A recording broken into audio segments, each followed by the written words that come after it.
Hello and welcome back to another video. Today we're going to be looking at the high-grade Providence Gundam from 2012. As some of you might know, if you've paid attention to the channel, I have built another kit that is similar to this, which is the high-grade Calamity Gundam, which I will be doing a comparison to later. So,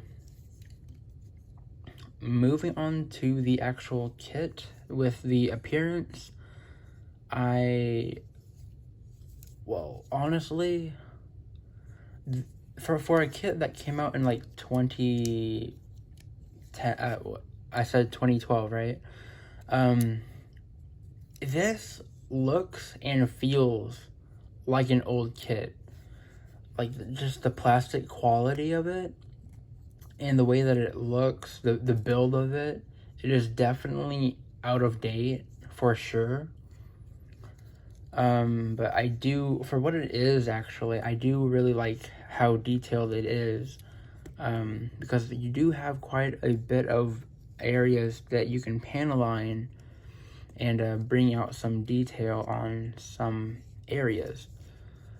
I do love the piping that goes from the upper, for the chest, all the way back to the back.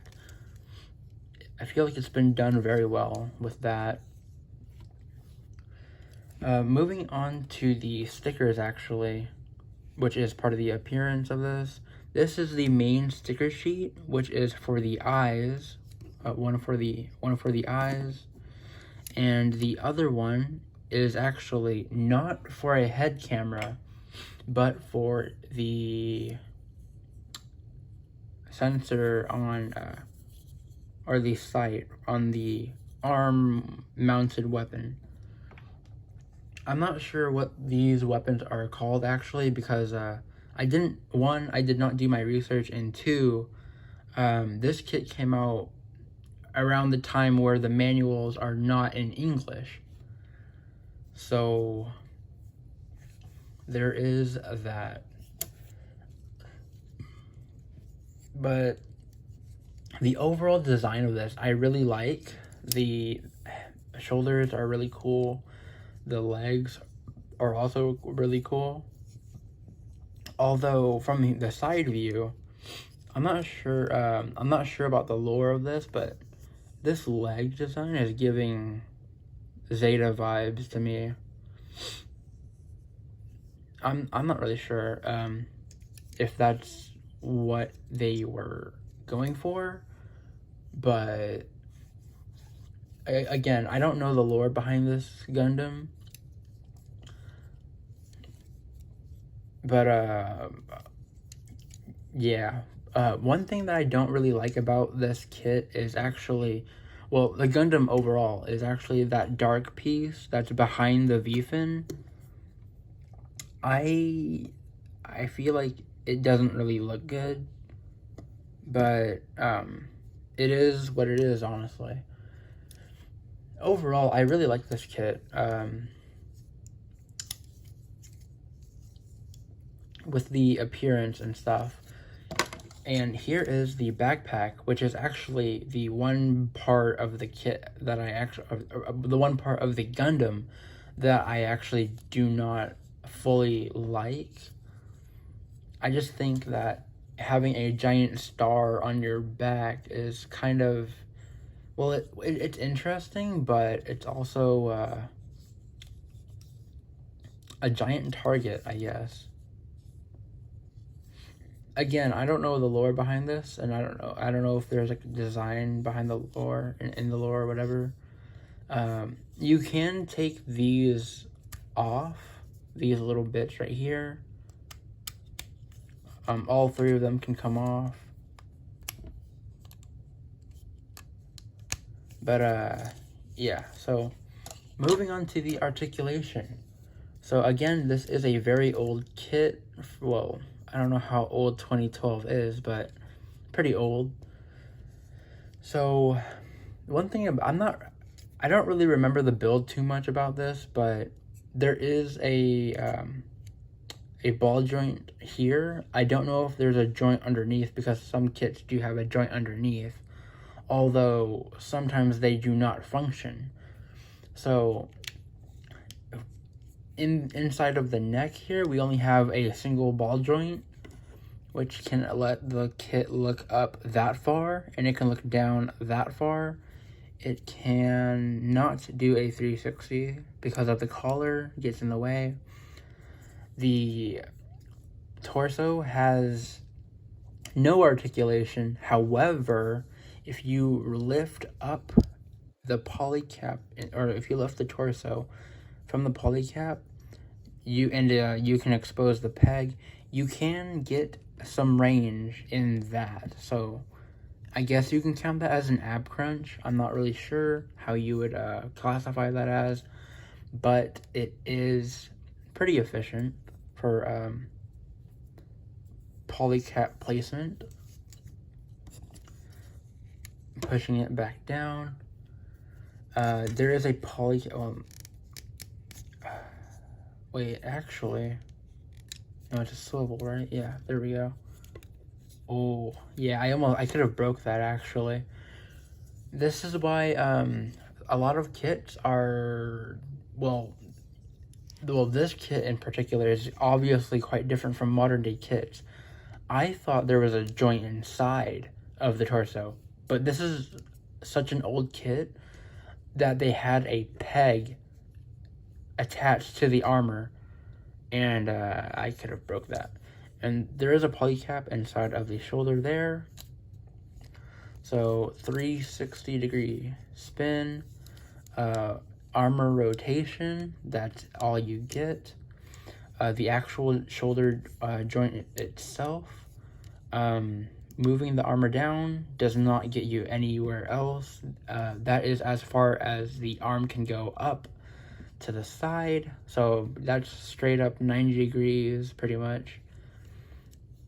And you do get a bicep swivel. That arm is actually gonna pop out.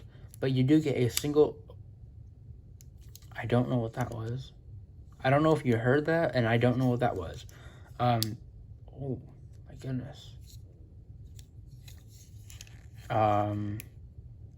What is the issue here?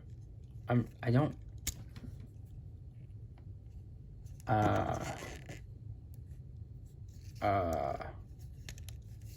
Guys, I might have just broke something. That's not how that's supposed to go.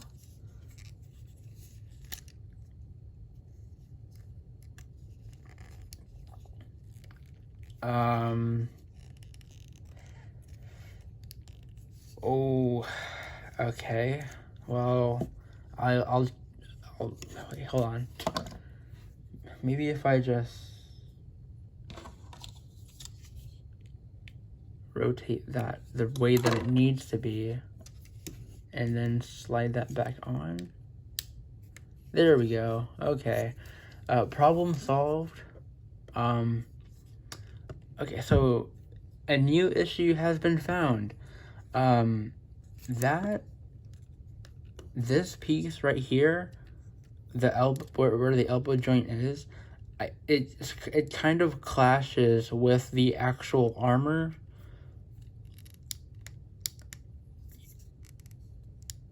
I don't know if you can hear that, but it is clashing.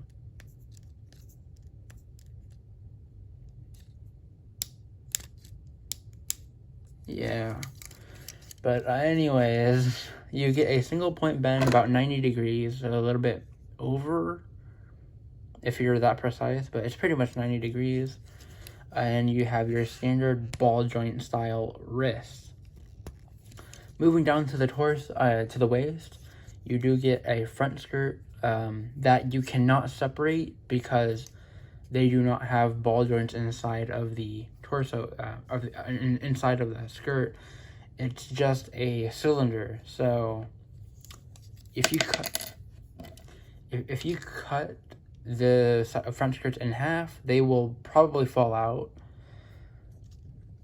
But front skirts can go up that far. Side skirts can go out that far. That is the only rotation. No rocking back and forth. It's only out to the side. And for the rear flap, you also get a moving, well, rear skirt as well. Inside of the torso, you have your ball joint style your ball joint style hips. So not much rotation out of that. Splits can go out that far. Kick forward can go up that far, and kick backwards can pretty much do the exact same because of that amazing clearance that the rear skirt gives you. You do get a double jointed knee bend, although the knee bend is actually quite far apart. You get a joint there and a joint here. Again, you get a joint there and a joint there. So, kind of interesting. Moving down to that slides on effortlessly, which is probably why that did not stay on. It just slides straight upwards. Interesting. So moving down to the ankles, we do have a bit of forward motion. So, you do get a moving front ankle armor, and you also get a moving thruster back here. It just has a little bit of a swivel, but moving all the way to forward, that is as far as the foot will go, or the ankle will go, and this is all the way backwards. So, pretty decent actually.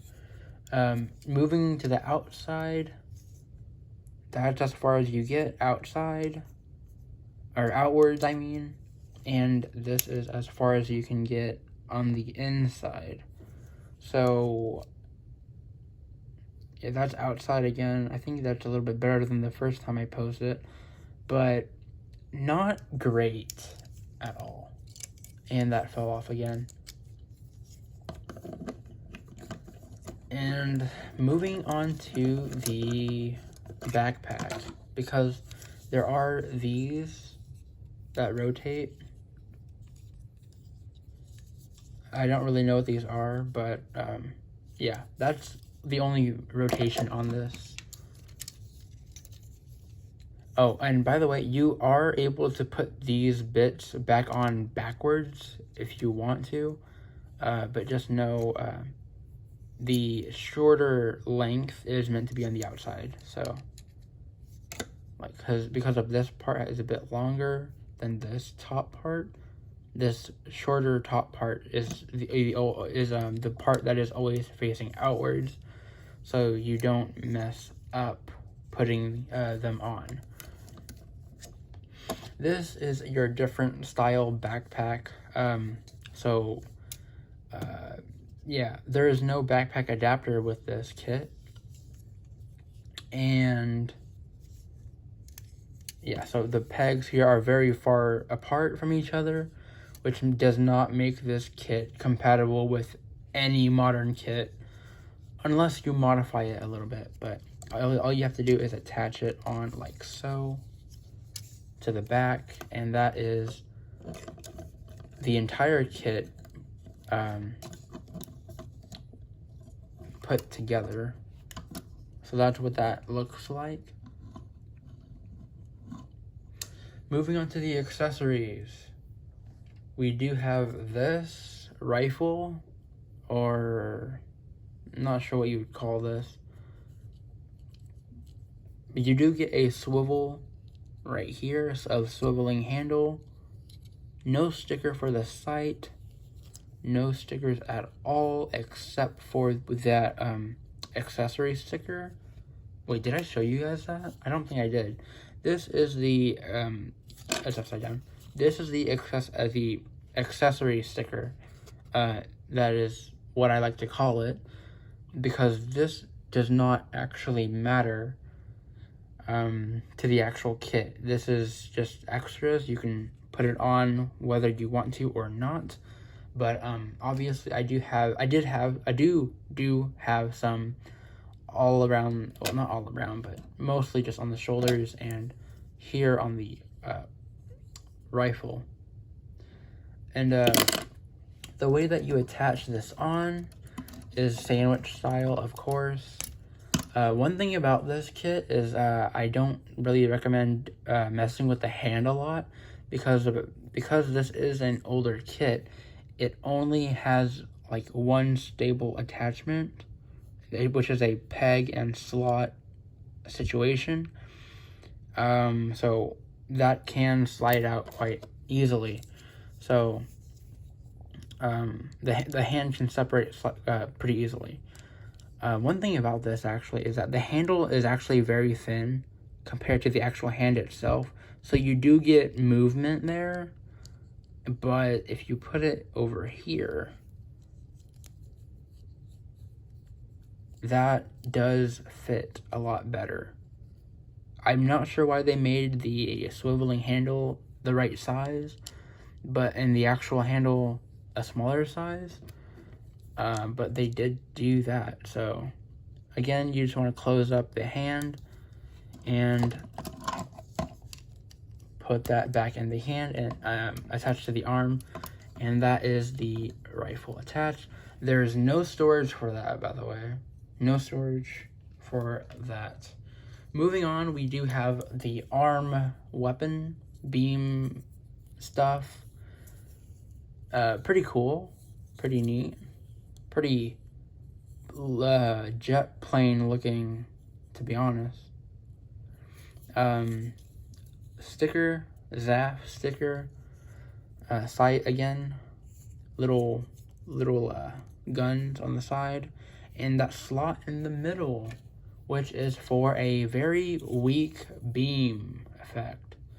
And I say weak because all it does is attach to the little slot up front, and it does not hold very well.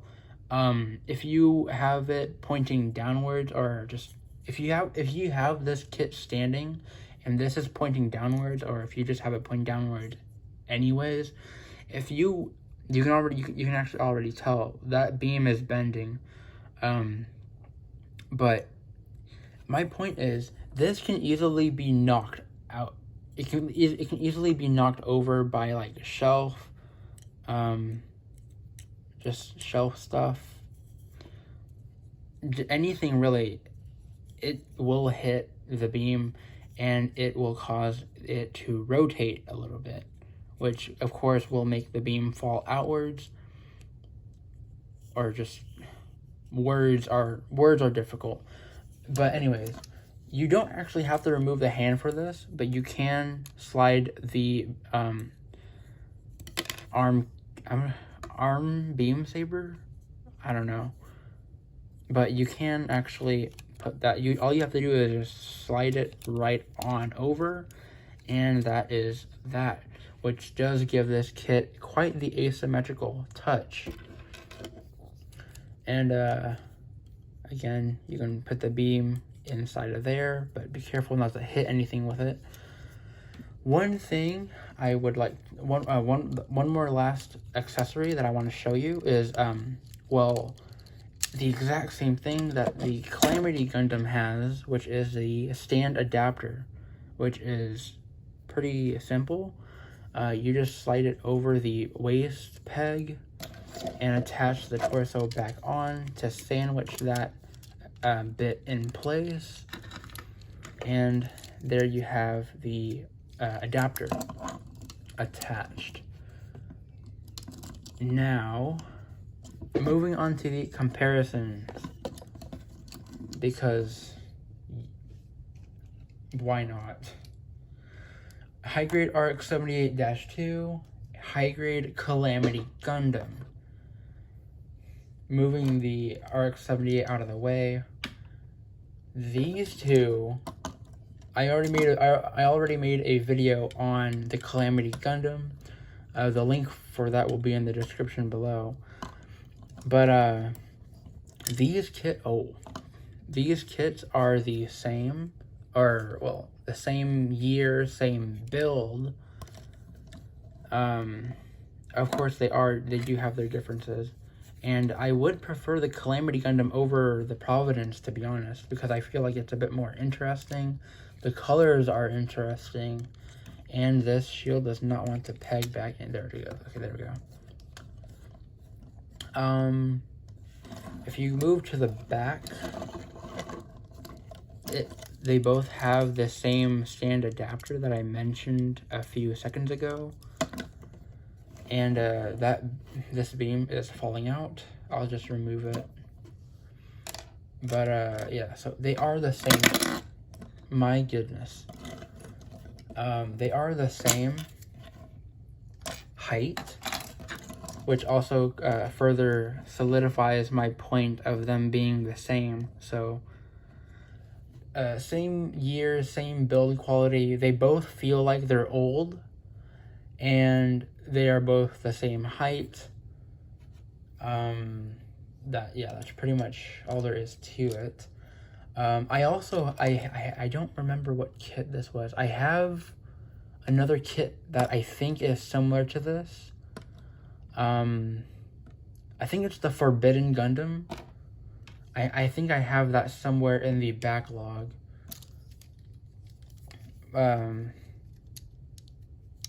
Yeah, so someday I'll be doing a review on the Forbidden Gundam for sure. I actually don't remember what it looks like, so I'm kind of excited to see it. Anyways, moving on with the comparisons, because that's it for that. We have a couple red guys. We have the high grade Crimson Gouf Custom and the Immortal Justice, which I did say, I think I said I was going to make a video on this. I have not, but I might still do it. Again, it's not really one of my favorite kits, so I don't really want to mess with it that much, but I might do it. So if you couldn't tell, it's a bit shorter than an average high grade. Here's the RX-78-2 again, which is, well, they're about the same height, but this Providence is indeed slightly shorter. Speaking of short kits, we do have the high grade Nadleeh Gundam. And there's that. And just for putting a large kit in here, we do have the high grade Sazabi. And yeah, the Sazabi is huge compared to this. But yes. Now, sharing my thoughts while getting this into a pose. Do I recommend this kit? I honestly will just say exactly the same thing that I said when I did the Calamity Gundam. Is I need to tighten that screw. That's not holding anymore. Oh boy.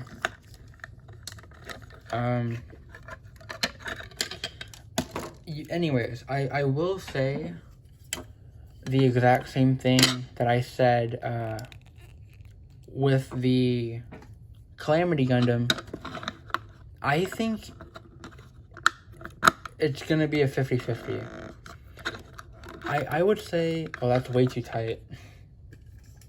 I would say get it if you want a little bit of history with Bandai, because this is an old kit that has older technology, and if you want to feel for yourself the difference in the technology from then and now, assuming that you build a lot of modern kits already, or quite a bit, this is a good kit to pick up technology wise, so you can see past and the present technology.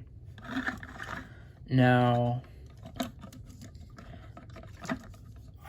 the only reasons I wouldn't recommend it is honestly just because, well, it is an older kit. It might not be what you're into, but if you do get it, you would probably have to tighten up some joints here and there. As you saw throughout the review, quite a bit of parts did fall off. So there is that issue. And yeah, so I would say it's a 50-50. Well, if you do see the Calamity Gundam and the Providence Gundam at the same time by chance, I would suggest going for the Calamity Gundam. I feel like it just stands out a bit more than the Providence Gundam.